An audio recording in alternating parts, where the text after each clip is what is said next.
Fast facts video for instructors on setting up new courses in simSchool. Remember, there's nothing administratively that you need to do to set up your students or to create their accounts. We do all of that for you, but what we do need is a completed course content selection form emailed back to us along with a spreadsheet containing your students' first names, last names, and university email address.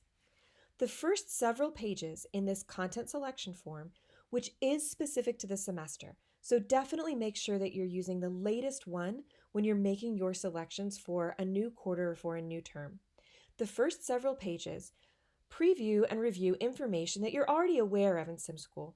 What are modules? How do students interact with the content? What teaching effectiveness frameworks are built into the system to be used for observation following student simulated teaching? All of this background information may be information that you're familiar with, or it might be helpful to review. Page number 5 of this document details exactly what needs to happen for you to set up your courses. We do like to have a paper trail in simSchool, and the platform automatically reads these forms, so it is important that we do have one on file. What will happen next is you'll fill out this form. You'll receive an email from our training coordinator asking you when you would like for us to onboard your students.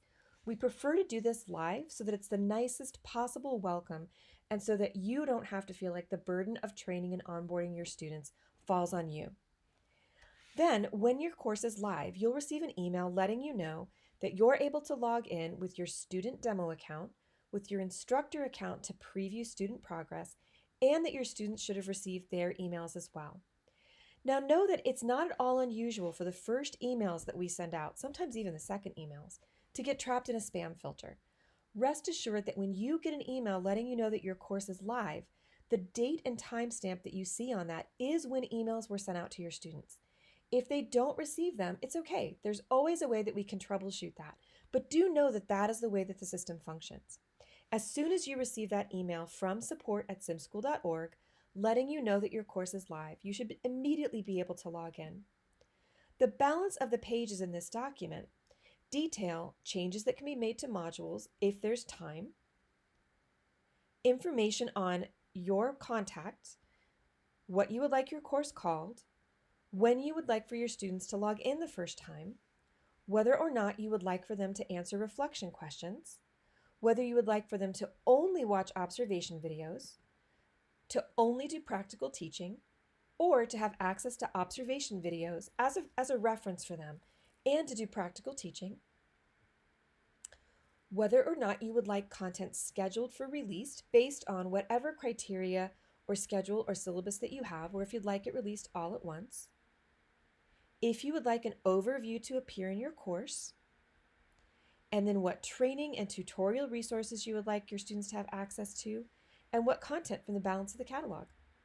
Know that there is no minimum and there's no maximum to how much you can assign to students. But in order to launch a course, we do need to give them at least one video to watch or at least one module to teach through.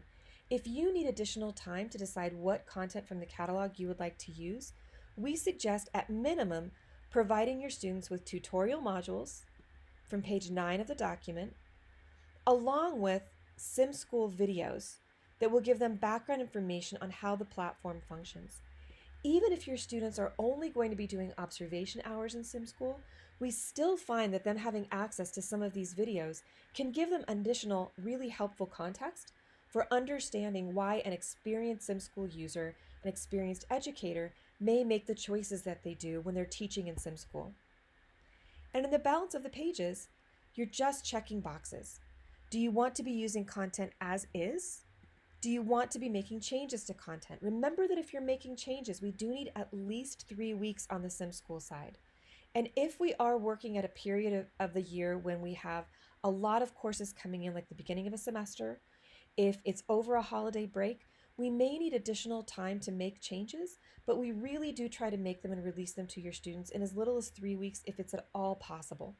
Most often when people start using simSchool, they most often choose to use content as is, and then later, as you become more familiar with the platform, you can always make changes to content that you release in the future.